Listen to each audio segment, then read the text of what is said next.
তামাক জাতীয় জিনিস হোক বা অ্যালকোহল, প্রত্যেকটা জিনিসের উপর সতর্কবার্তা লেখা থাকে।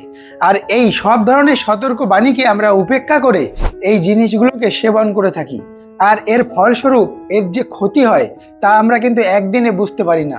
এই ক্ষতি বুঝতে আমাদের দীর্ঘ বছর সময় লেগে যায়। আর যতদিনে আমরা এর ক্ষতি বুঝতে পারি ততদিনে আমাদের এটা নেশা হয়ে দাঁড়ায়, আর আমরা চাইলেও এর থেকে মুক্ত হতে পারি না।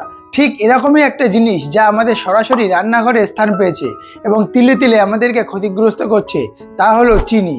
আর এই চিনিকে বলা হয় সাদা বিষ। নেশা জাতীয় দ্রব্যের মতো এই চিনিও আমাদেরকে আসক্ত করে, আর এই চিনির আসক্তি থেকে আমরা চাইলেও বেরিয়ে আসতে পারি না।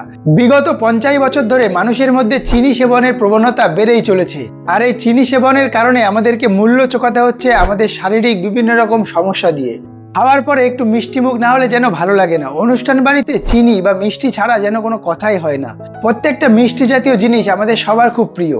আর এই চিনি আমাদের শরীরের মধ্যে একবার প্রবেশ করলে আমাদের শরীর থেকে যখন বেরোয়, শরীর থেকে ক্যালসিয়াম নিয়ে বেরোয়। অর্থাৎ এই চিনির মূল্য আমাদেরকে ক্যালসিয়াম দিয়ে চোকাতে হয়।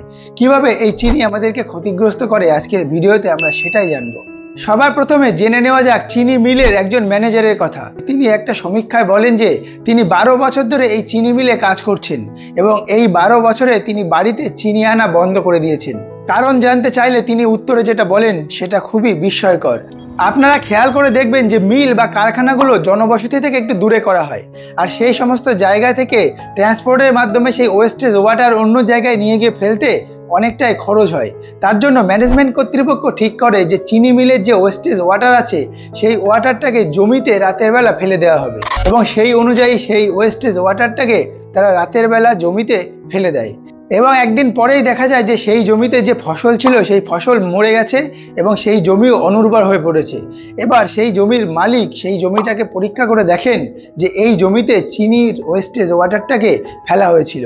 তখন সেই জমির মালিক চিনি মিলের অধিকারিকের বিরুদ্ধে কোর্টে কেস করে এবং সেই চিনি মিলের অধিকারিককে সেই জমির মালিককে ক্ষতিপূরণ সহ সেই টাকা ফেরত দিতে হয়। এখন আপনারাই ভাবুন, যে জিনিসটা মাটিকে এভাবে অনুর্বর করে দিতে পারে, যে জিনিস মাটির এত বড় ক্ষতি করতে পারে, সেই জিনিস যদি আমরা সেবন করে থাকি তাহলে আমাদের শরীরের মধ্যে কি অবস্থা হবে। এই চিনি আমাদের শরীরে আসলে শরীর থেকে ক্যালসিয়াম শুষে বাইরে বেরোয়।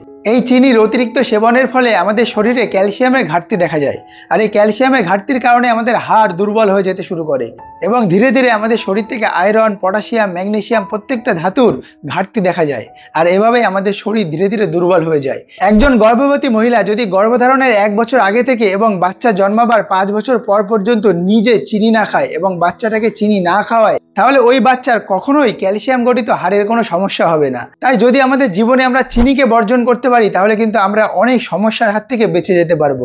ভারত, বাংলাদেশ, নেপাল, পাকিস্তান এই সমস্ত দেশগুলিতে চিনির ব্যবহার ক্রমাগত বেড়েই চলেছে, কিন্তু এখনো অনেক দেশই আছে যেখানে চিনির ব্যবহার নেই বললেই চলে। তাই যদি আমরা চিনিকে বর্জন করে চিনির জায়গায় গুড় খেতে পারি তাহলে কিন্তু আমরা এই সমস্যা থেকে অনেকটাই মুক্তি পেতে পারবো। তাই আসুন আমরা সবাই মিলে এই চিনিকে বর্জন করি। এবং যদি ভিডিওটা আপনার একটু হেল্পফুল মনে হয় তাহলে ভিডিওটাকে বন্ধু বান্ধবের সাথে শেয়ার করবে এবং সবাইকে এই সাদা বিষ অর্থাৎ চিনি সম্পর্কে জানতে সাহায্য করবেন। দেখা হচ্ছে পরবর্তী কোনো ভিডিওতে। ততক্ষণ পর্যন্ত ভালো থাকবেন এবং সুস্থ থাকবেন এবং আমাদের চ্যানেলটাকে সাবস্ক্রাইব করে আমাদের পাশে থাকবেন।